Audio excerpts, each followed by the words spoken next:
Olá, tudo bem? Eu sou o professor Antônio Mercedes, estou aqui para mais uma videoaula da série Aprendendo Facilmente, do meu canal no YouTube, Canal do Conhecimento. A aula de hoje é sobre mão de obra direta, ok? Agradeço desde já a sua participação. Vamos à nossa agenda. Nós vamos falar algumas considerações gerais sobre mão de obra direta e indireta, depois a composição da mão de obra direta, depois sobre folha de pagamento e mão de obra direta. Depois vamos fazer um exercício de fixação com cálculo da taxa horária, que é importante a gente fazer exercício. Depois vamos recordar um pouquinho sobre folha de pagamento, comentar algumas coisas sobre inflação e as provisões, que são importantes na contabilidade. E, por último, leituras recomendadas. Ok? Essa é a nossa agenda de hoje, que está recheada. É um assunto importantíssimo, mão de obra direta, né? Nossa videoaula 4B. Algumas considerações gerais. A primeira, mão de obra direta. Toda aquela mão de obra que eu posso apropriar diretamente, sem necessidade de estimativa ou rateio, é considerado mão de obra direta. Se eu consigo saber quantas horas determinado colaborador trabalhou na produção de algo, essa é mão de obra direta. Então, a condição inicial é identificar o operário que executou a tarefa e eu possa medir esse tempo. Evidentemente que, através de apontamentos, relógio de ponto, ou qualquer outra sistemática, hoje nós temos bastante sistemáticas eletrônicas para isso. Atenção, havendo um único produto, é bom lembrar, né, recordando, são custos diretos. Se eu tenho só um produto, todos os custos são diretos, inclusive mão de obra. Exemplo, mão de obra do trabalhador, que opera máquinas, do torneiro mecânico, soldador, cortador, pintor e assim por diante. Então, será tratado como mão de obra indireta é justamente o inverso, quando eu não consigo identificar a quantidade de horas trabalhadas por produto. Ela é mão de obra indireta. Ou também, às vezes, por conveniência, e até mesmo dificuldade de você mensurar esses valores, você considera como mão de obra indireta. Ou também pelo elevado custo de manutenção do seu controle, né? Você consegue ver que ela é bastante oneroso você identificar esses valores. Ou também pela não materialidade, né? Seu pequeno valor envolvido é tratado como mão de obra indireta. Exemplo, nós temos aí mão de obra dos gestores, dos setores, ajudantes, pessoal de manutenção, máquina, conservação, limpeza e assim por diante. Esse assunto é muito bem detalhado lá no módulozinho que trata de custos indiretos, né? Custos indiretos, nós vemos isso aí com relação à mão de obra direta e as considerações. Regra geral, mão de obra é um custo variável. Né? Mão de obra é um custo variável. O que é que eu considero na mão de obra direta? Primeiro, a legislação é importante, né? Eu considero a legislação porque ela impõe uma série de restrições e imposições e encargos sociais. No Brasil, a gente sempre diz assim, o funcionário custa caro, mas ganha pouco. Né? Então, ele ganha pouco e custa caro para a empresa. Isso é a tônica do trabalhador no Brasil. Vamos tecer algumas considerações iniciais sobre salários, encargos e benefícios, né? Antes de partirmos para a parte prática. Gastos com alimentação, transporte, plano de saúde, né, vestuário, geralmente não são tratados como mão de obra. Isso é mão de obra indireta. Devido às suas características de custo mais ou menos fixo, eles são declarados como gastos gerais de fabricação, ou custo direto de fabricação, ou custo direto de produção, né? E são apropriados aos produtos através de rateios ou estimativas, né? Esses rateios é interessante você ver lá a videoaula que trata sobre custos indiretos, que você vai ver como fazer esse rateio, né? Atenção, não tem relação direta com o volume de produção no período considerado, por isso que é mão de obra indireta. Adicional de hora extras e outros adicionais, depende das circunstâncias, né? Por exemplo, se ocorrer em função de uma encomenda especial, quer dizer, você tem lá uma ordem de produção e ele está vinculado a essa ordem de produção, as horas trabalhadas por esse funcionário, então é um custo direto daquela ordem de produção. Se há horas extras diárias habitualmente, o correto é tratado como parte da taxa horária, quer dizer, normalmente se faz horas extras naquele setor. Então, toda essa hora extra deve fazer parte da taxa horária daqueles funcionários. Agora, se ocorre esporadicamente, o importante é tratar como custo indireto, é a maneira mais correta. Abonos de produtividade também pode ser direto e indireto. Composição da mão de obra. Os tempos não trabalhados, eles não fazem parte da mão de obra direta.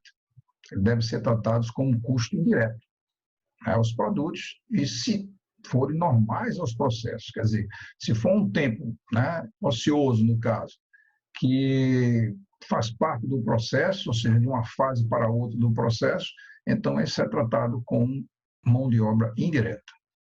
Em ambiente de alta tecnologia, por exemplo, quem trabalha com SIM da vida, Computer Integrated Manufacturing, a mão de obra direta ela perde muito a sua relevância, porque a mão de obra indireta passa a predominar, né? Então, a mão de obra direta passa a ter uma característica mais como custo fixo. Né? Vamos ver os exemplos aqui em condições em relação à folha de pagamento e mão de obra. Vamos supor que a folha de pagamento é um gasto, né? Na verdade é um gasto que não excede, caso não exceda 220 horas mensais. É um gasto fixo. A jornada de trabalho, 220 horas. Então, a jornada de trabalho é em função do contrato, legislação, contrato de convenção e assim por diante. Então, vamos tratar aqui, fazer um esquema gráfico, você vai entender facilmente o que é considerado mão de obra direta, o que é custo direto e assim por diante. Então, mão de obra direta está aqui e outro. Né? Então, uma coisa eu tratei como mão de obra e outros que eu vou tratar como. Né? A mão de obra direta, ou outros, eu posso pensar no tempo ocioso, que é importante, ou de outras funções. Quer dizer, aquele meu funcionário pode estar com tempo ocioso, por isso que eu estou tratando ele como outros, ou então ele está desempenhando outras funções. Né? Aproveitei o tempo dele, que ele está livre, e estou aproveitando ele em outras funções. O tempo ocioso, eu posso ter duas versões dele, né? Ou duas vertentes. Eu posso tratar ele do limite normal ou anormal. Se o tempo ocioso é no limite normal, ou seja, é comum ter esse tempo ocioso dentro do processo produtivo, ele passa a ser um custo indireto. Mas se esse tempo ocioso é uma característica anormal, em função de uma máquina parada, em função de alguma coisa extra, né? Fatores externos, ele é considerado perda, né? Esse tempo ocioso é uma perda. Isso aqui nós já vimos lá na videoaula 2, que trata da terminologia de contábil aplicada a custos. A gente já viu isso com muita propriedade.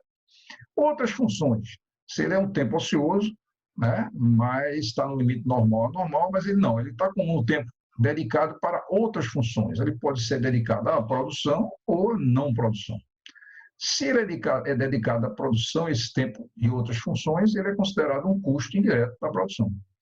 Mas se ele foi alocado para não produção, mas eu aproveitei o tempo daquele funcionário numa atividade, na área financeira, administrativa, comercial, ele é despesa. Né? Então, esse esquema gráfico ele caracteriza bem o que é mão de obra direta, o que são outros, esses outros classificados em ocioso e outras funções. O ocioso é importante, pode ser limite normal ou não. E outras funções eu posso estar aproveitando esse tempo dele na produção ou não produção. Né? Estou falando aqui outra atividade em relação a outra unidade da empresa. Né? Vamos agora a um exercício de fixação, para a gente colocar em prática tudo que a gente viu até agora. Primeiro, um colaborador foi contratado por 20 horas a hora para uma jornada de 48 horas semanais, durante 6 dias. Então, tem 44 horas semanais durante 6 dias a R$20 a hora. Total de dias do ano que ele está disponível, 365 dias. Então, férias do colaborador, 30 dias. Repouso semanal remunerado, quer dizer, 48 dias. Feriados, 12 dias nesse ano. Contribuição em encargos trabalhistas sobre remuneração, eu considerei 30%.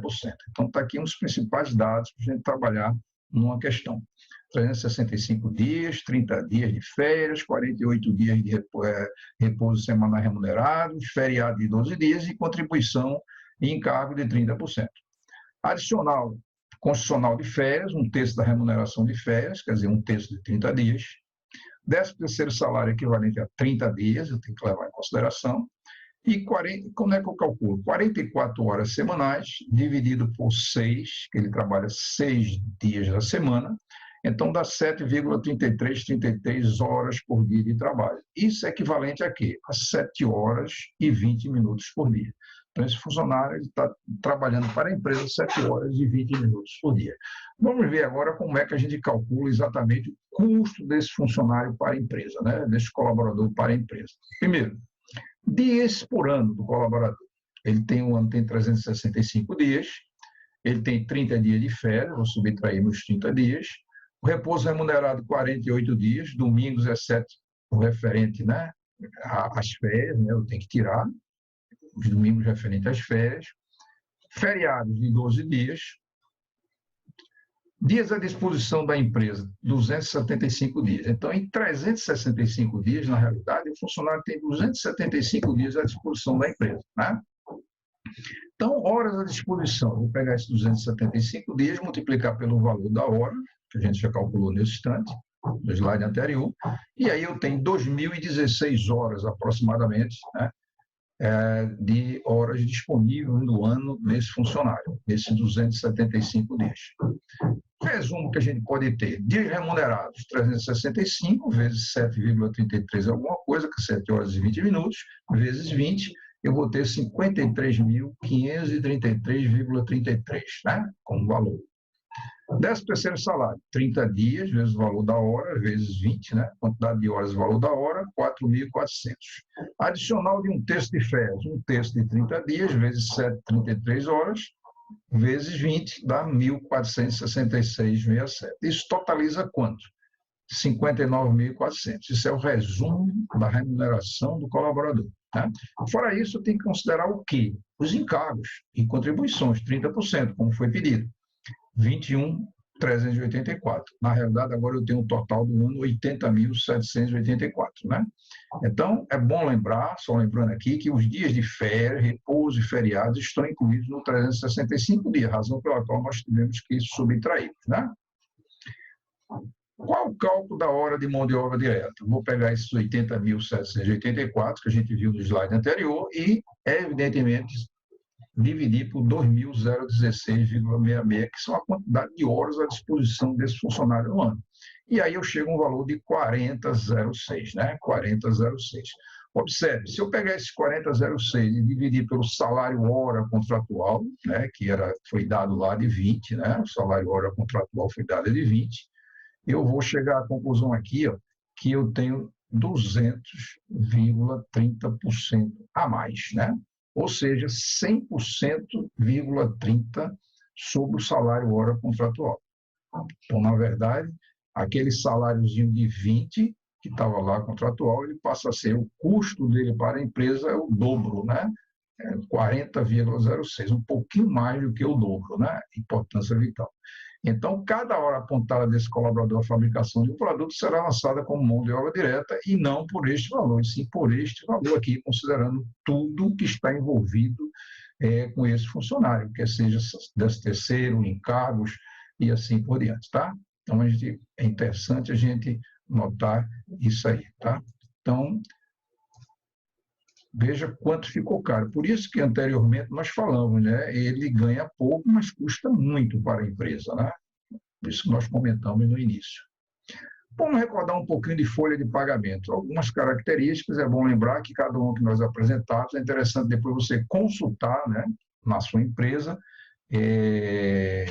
a legislação pertinente atualizada, né? Atualizadíssima com relação a isso, que pode mudar. Salário pode ter valor fixo ou variável, tendo a ver em consideração algumas coisas, inclusive descanso semanal remunerado. Adicional noturno tem que levar em consideração os valores, né, o horário que deve trabalhar e assim por diante. Insalubridade, né, tem que considerar se há um grau de risco existente naquela função que ele exerce, né, e assim por diante. A periculosidade, um assunto também muito, muito melindroso, porque muitas pessoas trabalham em regime de periculosidade e nem ganham por isso, né? Por exemplo, quem trabalha dentro de uma subestação trabalha com periculosidade, né? E trabalha num posto de combustível, tem pessoas ali trabalhando que tem que, né, é necessário que ele receba periculosidade, e às vezes nem recebe, né? Só recebe quando sai da empresa e coloca na justiça e ganha, né? Comissão, pode ser valor ou percentagem. Hora extra também é importante. Aí, hora extra, eu viso novamente, eu lembro que ela pode ser habitual ou não. Se ela se tornar habitual, ela passa a fazer parte da taxa horária daquele funcionário, né? É importante lembrar isso. Descanso semanal remunerado, é um direito do empregado. Salário família, é importante você ver a legislação que trata sobre isso. Embora o salário família é aquela história, você paga, mas é descontado na sua guia que você faz de encontro com o INSS, né, agora a Previdência Social, via Receita Federal do Brasil, você, evidentemente, é abatido desse valor, né? Vale refeição também é importante, vale transporte, tem suas características, né? Contribuição sindical, né? Até bem pouco tempo, ela era obrigatória. Agora não, a gente tem a opção de optar ou não. Quer dizer, quem opta, desconta. Quem não opta, não deve ser descontado, e assim por diante. A contribuição previdenciária, a própria legislação brasileira, né? A própria Constituição prevê, né? Com relação à contribuição previdenciária, e tem a legislação complementar que trabalha sobre isso. Imposto de renda, é interessante que vocês consultem na empresa, se você está trabalhando, a parte de custo, o regulamento de imposto de renda, como tratar o imposto de renda. Uma coisa importantíssima, qualquer desconto não em um amparo legal, ele deve ter prévia autorização do empregado, né? Então, se você tem um desconto e ele não está coberto por um amparo legal, o funcionário tem que aprovar o colaborador para participar desse benefício e consequente desconto na sua folha de pagamento. Outra coisa também importante lembrar é sobre o Vale Transporte, né?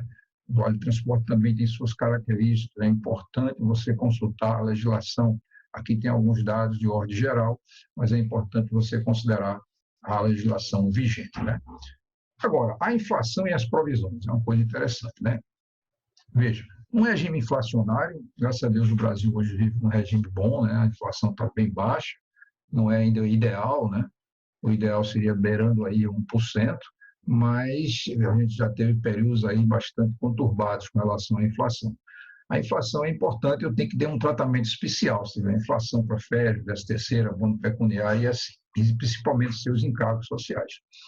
A empresa, mensalmente, ela precisa, em atendimento ao princípio da competência, ela precisa provisionar férias, abono pecuniário para aqueles que pediram, 13º salário, seus encargos e assim por diante, né? Embora a legislação faculte a empresa, né, fazer o pagamento do salário, né, até o 5º dia útil do mês seguinte, mas ela tem no último dia do mês provisionar isso na contabilidade para fechar a contabilidade redondinha, né? Com as provisões de férias, abono pecuniário para quem pediu, 13º, encargos e assim por diante. Esse é o princípio da competência e cada um tem que, evidentemente, atender, né?